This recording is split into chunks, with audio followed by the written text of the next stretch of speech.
An old man found a box filled with crocheted dolls and a massive stack of cash that his wife had hidden from him their entire life. Facing the end, she finally had to reveal the secret behind their happy marriage.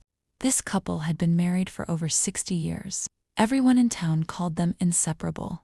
They were attached at the hip. They did absolutely everything together, talked about everything under the sun, and seemed to have zero boundaries, except for one. The wife had kept a single secret all those decades. She had asked her husband to never, ever touch an old shoebox that sat on the top shelf of their closet. Whenever he questioned her about it, she would just smile and change the subject. Eventually, he forgot all about the mysterious box and stopped bringing it up. But one day, his wife fell critically ill.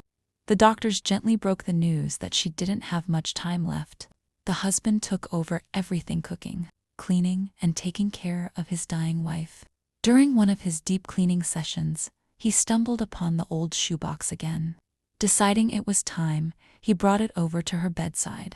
When the old man lifted the lid, he couldn't believe his eyes. Inside were 2 small crocheted dolls and a thick, banded stack of cash totaling $95,000. He stared at it in utter shock. Once his brain finally processed what he was looking at, he looked at his wife, desperate for an explanation. "When we first got married," Grandma began softly, "my grandmother shared the secret of a long, happy marriage with me. She told me that the key was avoiding petty arguments. She advised me that every single time I got angry or upset with you, I should just hold my tongue and go crochet a doll." The old man was so deeply moved that tears welled up in his eyes.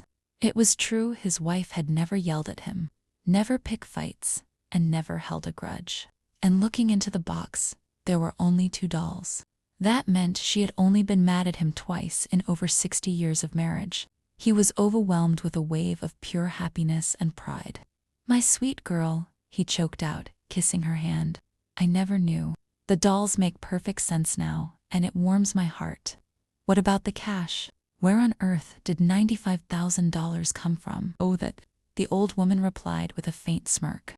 "That's the money I made from selling all the other dolls at yard sales and craft fairs.